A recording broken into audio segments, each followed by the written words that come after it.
I'm Maxine Clark. I'm 66 years old. It's April 17, 2008. We're in Sacramento, California, and I have brought my friend to the StoryCorps booth today. Her name is Betsy. I'm Maxine's friend, Betsy Weiland. My age is 57, and today's date is April 17th, 2008. We are in Sacramento, California. And Maxine is my dear friend. So, Betsy, we're here today to talk about our mutual passion for the American River Parkway and what we've been doing for the last few years, you longer than I. That's why I'm asking you questions today, because you're my mentor in many ways. I would like to begin by saying that the American River Parkway in Sacramento is Sacramento's miracle. It's the most important natural resource in the Sacramento area. I think it's not an exaggeration to say that. Do you agree? Yes, I absolutely have to agree with you because I'm actually a transplant. I'm not from Sacramento. I've lived here 17 years.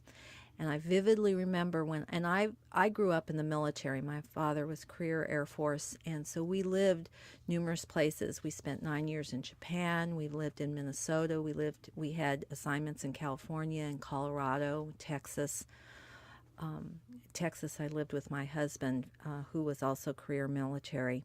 So I've lived and I've traveled. I've traveled to Europe and places in the world.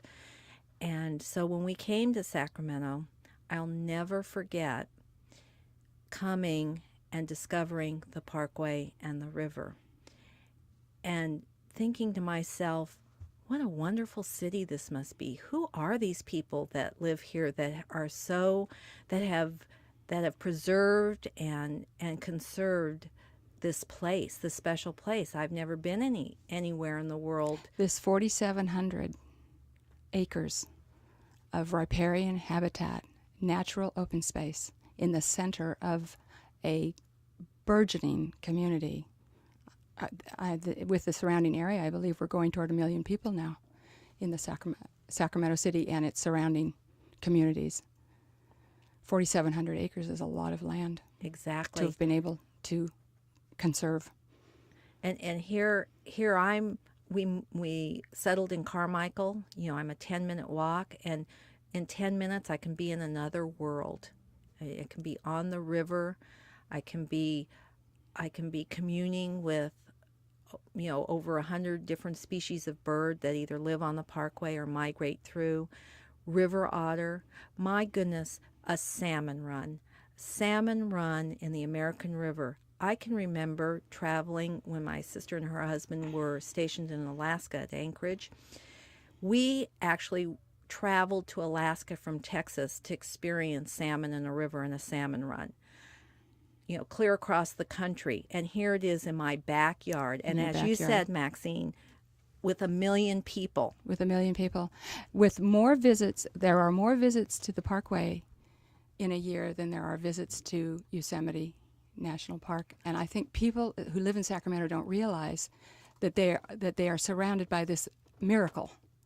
And I'm afraid that too many of us take it for granted. They don't know the effort that has been involved in creating it, buying the property, the adjacent properties, and then maintaining it, and fending off the many entities that would use the parkway and use the river to their own needs and designs. We have some interesting people who have gone before us, who have role models for us on how we will save our parkway from development and from water agencies. Well, absolutely.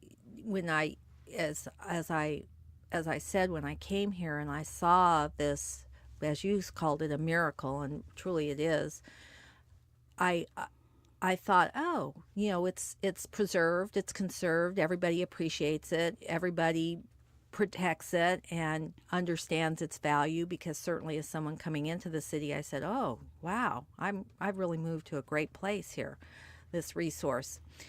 But then I vividly remember just taking it for granted up until about 6 years ago and not really paying attention outside of just enjoying it, and then getting involved with the first crises that I became aware of regarding the river and the parkway, and whether it's ultimately saved or it's ultimately destroyed.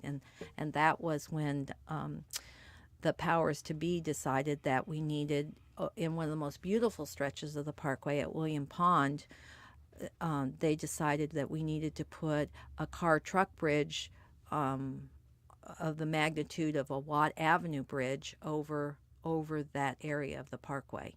And that area of the parkway there's a bike pedestrian bridge that people travel back and forth on to enjoy both sides of the river, the Gady Park area, fishing. You have an abundance of wildlife around the pond in that area. And so I got involved with Save the American River Association and a neighborhood group that coalesced around this issue. And it was then that I began to discover that that tranquil, beautiful place is not so tranquil and beautiful. No, it's fraught with danger. Exactly. And vulnerability. Exactly. Yes. And you have to, and you work toward protecting the parkway. Pretty much your life is dedicated to that. You're supposed to be a retired lady, but in fact, you are not retired. You're working endlessly, as are other people who are involved with the parkway, and especially people from Save the American River Association. It is really your life. The river plus a few other environmental issues you've dedicated your life to. Well, it does become your life, and for good or bad, I think that you need at times to stop and soul search. But when and this goes way back in man's history, water is life, and a river. There's something about a river that when you connect to it, and people very easily connect to rivers, that you cannot bear the thought of it disappearing or not continuing, or not being continuing to be healthy, and not continuing to be part of who you are and where you go to when you need to reconnect with yourself and with others, with the land. And it's a physical health issue, and it's a mental health issue, the preservation of these beautiful open spaces. A lot of people have said that to me. I go there to sort out my head as well as to exercise my body. And it's the water. It's the running of the water. And the sound of the water. The sound of the water. The sound of the wind in the trees. The wind in the tree. And the birds. And the other thing is what you become attached to is the river, and the land around it is never the same. You can go there one day and go there the next day, and it will show you something else. There will be something different, some little present it will give you that you hadn't gotten the day before. Yes. And so once you become, the river and the parkway were always a source of pleasure and enjoyment, and that's what I took from it. And then I realized with this initial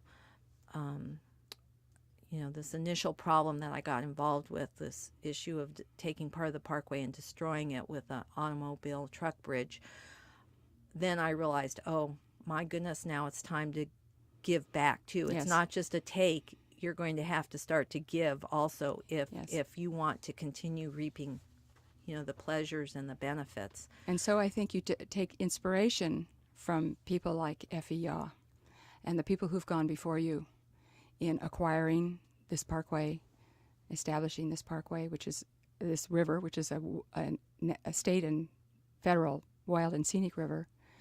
But people like Effie Yeaw role modeled for us, didn't she? Well, as I've always said, this is again the wonderful extra layer, and why the river and the parkway are so rich. The obvious thing is the beauty and the connection it gives you to nature and creation. But the other thing, and I think this must be really unique maybe to the river and the parkway, is what it teaches you about community and for me the true meaning of the word civic, and engaging in civics and building community, creating community, and because the Parkway story, the river and the Parkway, is about community. I love, in fact, I've come to love that part of it as almost as much as, or equally as much really, as the natural part of it. Yes, it's not about government. No. It's not about a government just taking land and saying, here it is. Absolutely not. It's about an enormous community effort. And it's about the power of the individual. It's about how when people in a community care, Just a few people. just a few people, and care enough to make others aware, and care enough to fight and battle and dedicate themselves to something that they know is going to be such a gift. And that's what that story of that parkway teaches you so much. That river constantly reminds you of what you can do as an individual if you put your mind to it and you gather others around you, and you establish relationships, and it's about people coalescing around a common good, a common passion, and it's about education. It's about how we have a responsibility, like, for instance, Effie Yeaw, who was, this woman, to me, I use her as an example every day in my life, is an ordinary woman who did extraordinary things. And she was an elementary school teacher. She lived in Carmichael. She was taught in the 40s and 50s. Into the 60s and 70s, but really she was ahead of her time. She was a very gifted educator, and her education was not about sitting a child down in a chair with a desk in front of him and talking to him or lecturing him. Her idea was, when you want to educate children, you take them out, you let them experience and touch and see and look and run and skip. And so she understood the river and the land around the river. Her great love was nature, and she developed a relationship with the Detterding family, who owned huge tracts of land in Carmichael at that time adjacent to the river. That was the Detterding Ranch, what is now Ansel Hoffman Park, where the Effie Yeaw Nature Center is. And she developed a relationship with Mary Detterding, and she asked her if she could bring her children out to the river, because at this time the land around the river was not accessible to the public. It was private property. And so a lot of people in Sacramento didn't even know what was there. And other than, if you wanted, the fishermen, a lot of times you'll run into people who tell stories. Oh, I remember fishing when I was a little boy, and we had to, skip underneath of a fence or climb over a fence and kind of play or fish surreptitiously because we were trespassing. Well, those of us who lived in town didn't even know the river was accessible. Yeah, exactly. Because Yes. It wasn't for the most part. So much of it was in private hands. And so she developed a relationship with Mary Detterding, and Mary allowed her to take her school children down to the river, to the land, and Effie would teach geology, biology, history. She would teach the children about the native peoples that were on the river before the white man came. So she used it as an outdoor classroom. And you run into people today who remember having Effie Yeaw as a teacher and the influence and impact. And so she took that, she understood it when a lot of people didn't know it was even there and understand it. And when the crises came in the early 60s, when we were in danger of losing the prospect of having this land preserved around the river and the river itself, she was the one that led the charge. She and 6 others, February 28th, 1961. He sat down and said... Imagine if they hadn't been around. Exactly. It's hard to imagine what would have happened. And imagine how daunting, try to think about doing that today. How daunting must that have been? We're 7 people who have to make an entire community understand the value of what needs to be done, and then we have to make it happen. We have to convince them to give money, to go to their elected officials. Donate land. Mm-hmm. How do you do that? Get the city and county on board. Get the city and county, the electeds, to embrace this. Mm-hmm. Even they went even as far as the state legislature. So they and had eventually the creating that bond issue in 1972. yes, that came to later. pay for it. But their initial efforts just basically they engaged a local filmmaker, and they had her go out to film the Parkway. It's about a 30-minute film. It's a great piece of history called the Star Film, Save the American River. And they went out and documented what was there, how people can benefit and use the Parkway and the river, what the animal life that's out there, the birds. And then they just marched this film around to anybody that would listen to them, any group, the Kiwanis, the Girl Scouts, the Boy Scouts, whoever in the community. And that's how they started to get the word out. They also had a slideshow, something that I think has disappeared. We haven't been able to find that. So I would have really been enjoyed, seeing what they had put together for a slideshow. But they marched that around. And then the fundraising effort, just starting, okay, what can we do to encourage people to make an investment? And they created the Elbow Room Project.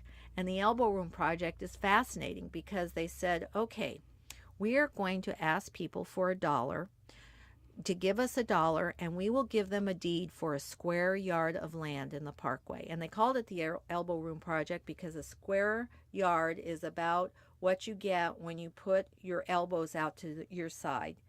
Put your hands on your waist. That span. And that span. Mm-hmm. And so that was the Elbow Room Project. And you will talk to people in the community, even in the state capitol, who remember all of these Parkway pioneers, these advocates, with their deeds, convincing people, knocking on doors, haunting the halls of the state legislature, saying, you need to purchase a deed. And for $1, you'll get a deed, and you will own a square yard of land to begin to help create the Parkway. And of course, that square yard belonged to it was public land, but they got their deed. People got their deed. So psychically, you could own it. That project raised enough money to purchase what is now known as Sarah Park. So. Oh, really? Yes. Oh, that was how Sarah Park was established. Well, I cannot imagine how hard those people worked and how many hours, because I know how much you and I have done, and all the wonderful people that I've met through our recent activity in the Parkway. It is fabulous how people work together. Initially, my husband said, "I can't believe that all these people are doing this for no money." And they're doing it year in and year out for no money. But now I know that we are compelled to do it. We must do it because of those who did it before us, and because we want our children to have it. So, and we are role modeling for them as those before us role modeled for us, even though they may not have been aware of what they were doing.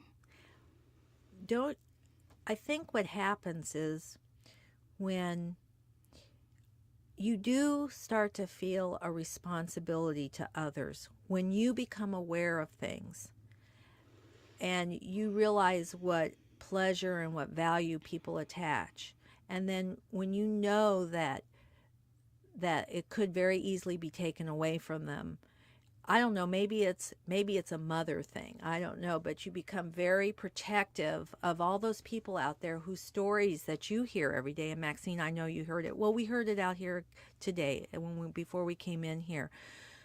The people's stories about what the Parkway, what it means to them. It becomes part of their history. It's living history. It becomes it's a place in their hearts that they carry. And they carry it with them all their lives, and oftentimes it's transmitted to, like you said, it's transmitted to their children, and their children transmit it to their children. And how many stories have we heard about when we were involved in the effort to Citizens to Save the Bluffs, to save that last undeveloped bluff land along the American River Parkway, and we were raising money to buy that piece of property. And we were getting money from all over the state of California, and even outside of California, people who had moved away, who were sending in their dollars. Not huge amounts of money, but dollars to say, thank you for doing what you're doing. I learned to swim at the base of those bluffs. I remember my husband and I were married under that oak tree, that old blue oak tree with its roots hanging out over the river. All of those, I remember, I love this story, the Boy Scout, the former Boy Scout, who said, oh yes, our troop went up to the bluffs, and one half of us stood on the bluffs and one half of us stood on the other side of the river, and we practiced our Morse code, you know.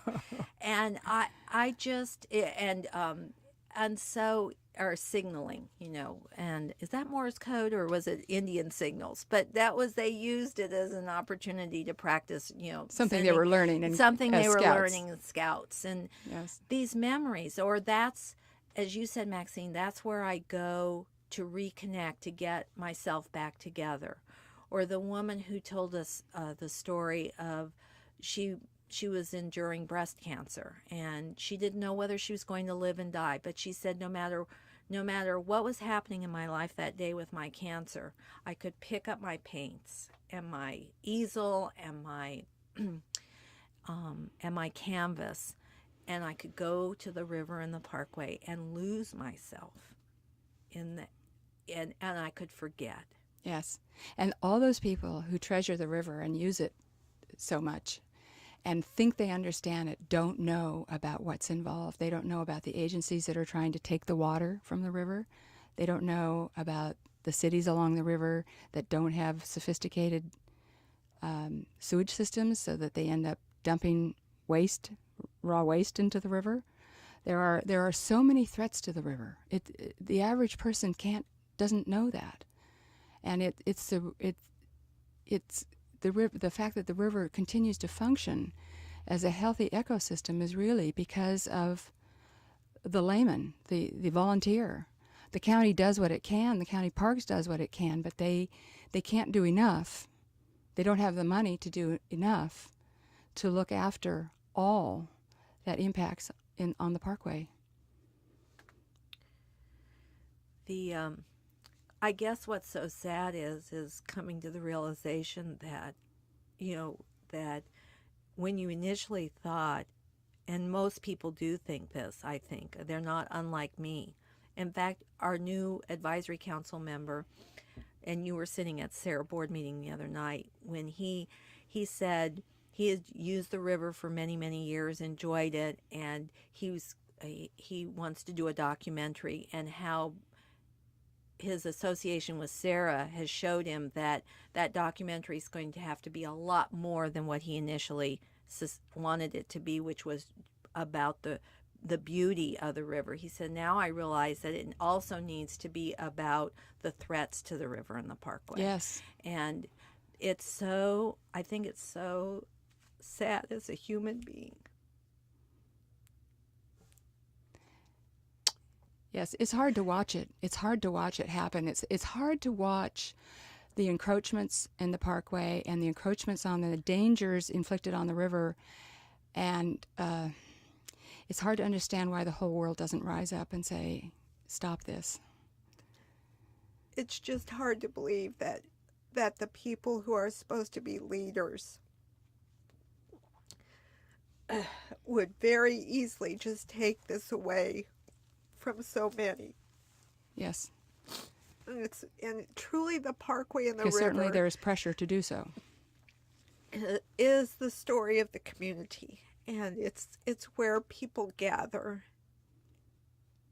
in a place of beauty where they can connect, whether it doesn't matter, and I've often said this, where it doesn't matter if it doesn't matter who you are, what your station in life is, what color you are, how old or young you are, how rich or poor.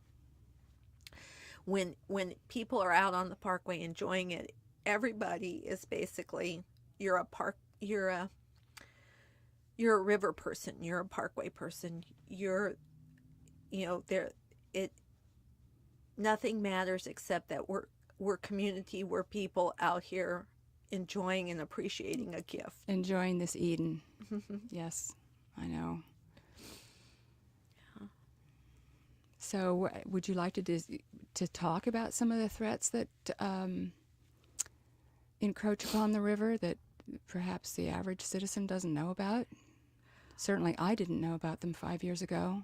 I thought because the land was deeded to the county and that was that. But in fact, the river doesn't. There are many entities who would like to be taking water out of the river. This is water in California. It's always a big issue. Well, let's see. We have How many agencies are tugging on the water, and how many agencies are attending to do something about keeping it equitable, balanced? I think, well, of course, Save the American River Association is they were founded to create the parkway, and then we've been on the river since 1961 as an organization. Now we're advocacy and there to protect and conserve. And a huge issue always is, of course, something we've been fighting for years and years, is the issue of keeping enough water in the river. Yeah. And flow to this issues. day, And see, the average flow citizen doesn't know about flow standards, and it's really a very interesting problem. getting the agencies, as you said, the Bureau of Reclamation, people that operate the dam, all of the pressures on water for development, agriculture, and of course The environment. and then you need to keep enough water in the river for the fish, and we're not there yet, and we've been fighting that battle how long? How many years have you been working on the water flow? On the flow standard. Flow standard. No.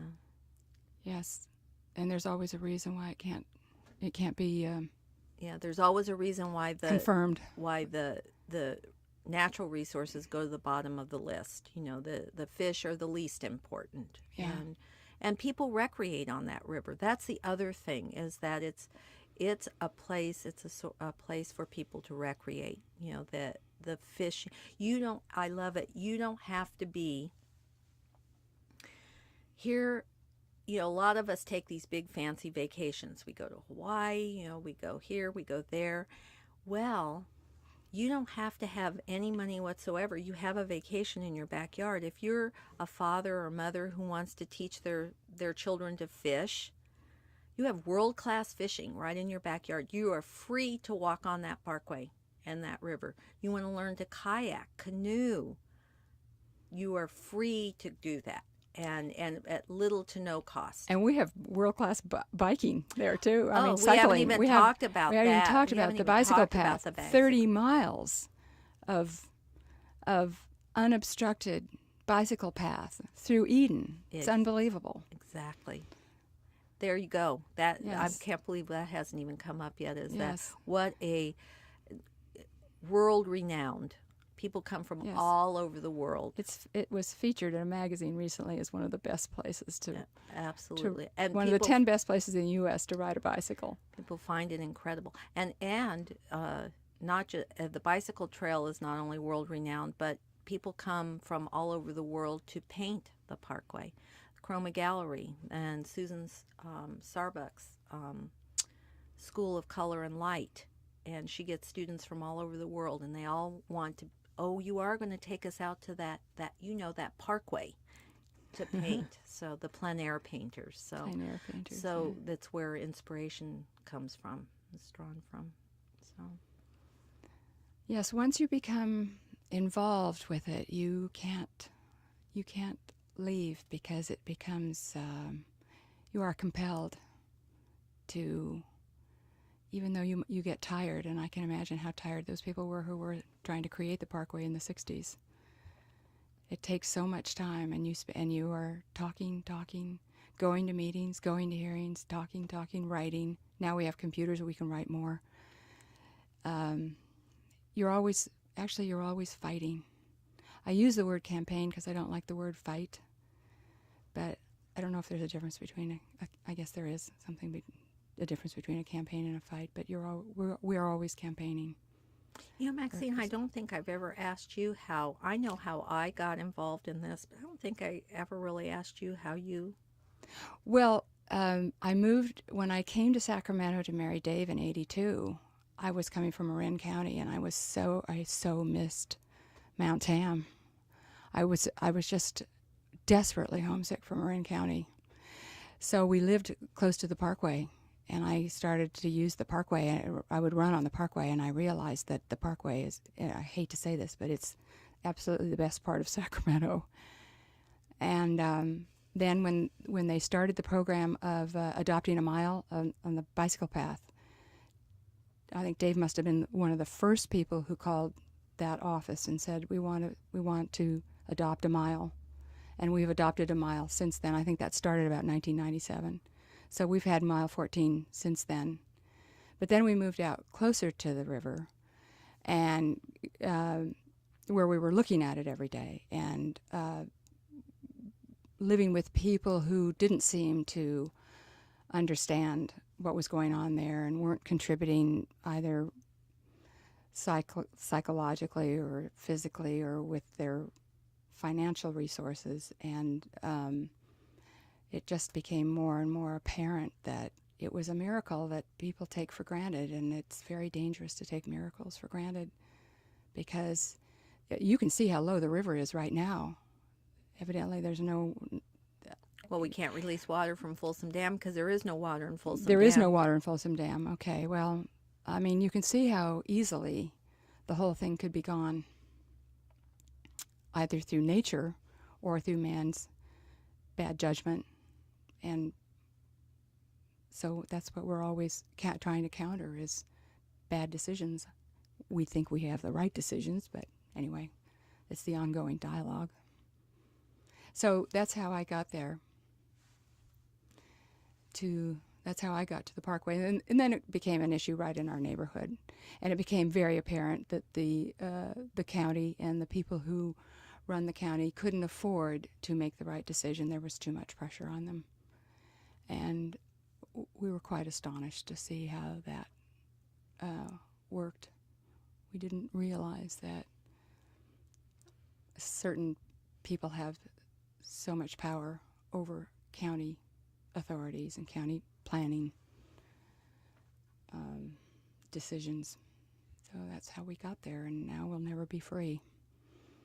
And I have 2 children and 2 grandchildren, and our children are devoted to the Parkway. Our daughter swims in March.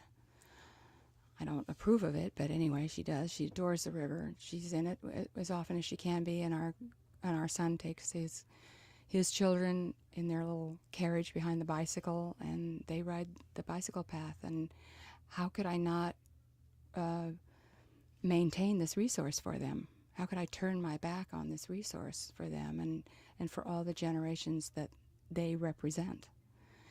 Another thing, this business of, we're linking StoryCorps with the library here in Sacramento, but the library and StoryCorps and public radio all reflect the same thing, in my opinion, and that is the degree of our civilization. That if you close a library, you are telling children and adults you're evidently not worth the money to keep the library open. This is every time you compromise a school, you are sending a message to the children and the parents. And if the county can't protect the river, they're sending a very loud message to their constituency, and they don't seem to understand that the agencies with the people with the money who put the biggest pressure on the county don't understand that in the long run you don't compromise a community in that way. Because eventually, even if you're a very wealthy person, you're going to have great-grandchildren who will want to use the Parkway and will want the Parkway to be a healthy, functioning ecosystem. I try and sit around and think, how do you think, Maxine, how would this community look, or how would it be different, or what if we had not created the Parkway and preserved the river, what would be our identity in Sacramento? What would the community rally around? Where would the community meet? And I often try to. Yeah, I You're don't. from Sacramento, so Yes, I was raised here. uh-huh. And I don't know, because when I was growing up, our big claim to fame was William Land Park. And it is a beautiful amount of open space, and I'm grateful that it's there for that part of town. But that's not enough park for the community as big as it's grown. And I don't, I don't know that people who come to Sacramento, I think we know what an economic engine the Parkway is. It's quantified. We have it. It's worth hundreds of millions. Is that right? How much? What did the Danger Room report say? 161 million. 161 million that it brings into the community every year, with the people who come here to fish, and to kayak, and they eat here, and they stay in motels, and they frequent the businesses, and they rent bicycles, they buy bicycles, all the things that this space does. Well, Sacramento would lose a huge claim to fame. We have the state capitol and the railroad museum, and after that, it would be a way that Sacramento would be hugely incomplete. So it's an interesting question. Where would Sacramento be without? Well, I just wonder how, because to me, coming from the outside and living here for 17 years, and just working on Parkway issues and just being out on the Parkway and so hyper aware of how people interact with the Parkway and how they feel about it, I start to think about how would we all relate to one another, and what would draw us together, or where would we meet as a community, and if we didn't have that river and that where Parkway. would we go to vent when we were living so close to each other and all packed in? Exactly. It reminds me of my cousin who was in Berlin before the wall went down, and I know how the importance. If you lived in Berlin, you were locked in. You couldn't go out into East Germany, and the parks were all that Berlin had for that enormous population to go and do all the things that you derive from a park. And as Sacramento grows, it becomes more and more like East Germany in that it's all concrete. It's all houses, it's all streets, it's all shopping, it's all hardscape. So that this parkway, 4,700 acres, actually is dwindling as it's surrounded by more and more hardscape, and becomes more and more important every year as it's harder and harder to get to the quote-unquote country, which is what the Parkway gives us, that feeling of what we used to call the country. And I think that's one of the things that I think we need to say is this, that all of us now, the Parkway and the river should be a catalyst for that next step that we all have to take. We were given this amazing, those that came before us left us with this legacy. And as we look around this region and we see ourselves growing, the Parkway and the river can't be the only place, the only space that we have where people, yes. Whereas Effie Yeaw said, where we bring nature to people and people to nature. And so we need to work on connecting the Parkway to all those other wonderful spaces that are out there, the oak woodlands, the other rivers, the Cosumnes, keep those special places, grow those special places. And that, I think that's part of what we need to be thinking about. And that's what we're charged with, the next generation. And what I'm thinking about is the wonderful people that I've met through this Parkway. Absolutely. And I'm so glad, Betsy, that you're my friend. I have so enjoyed working with you. I have learned from you. I've learned how to be somewhat tactful. I say you are very tactful. I'm making attempts at being tactful. You are so thorough. You are so professional. You never say something that you can't back up, that you don't know is fact. You don't make outrageous statements. No matter who you're talking to, you are always civilized, courteous, kind. You realize you are the best ambassador that the Parkway will ever have. And you've taught so many people. I've learned a lot from you. Well, and isn't that, the big thing I think we were all trying to say through all of this is that what a wonderful thing that River and Parkway does. It builds friendships. It certainly does. And the people we wouldn't have met, and if we didn't have it, and if we didn't love it like we do. So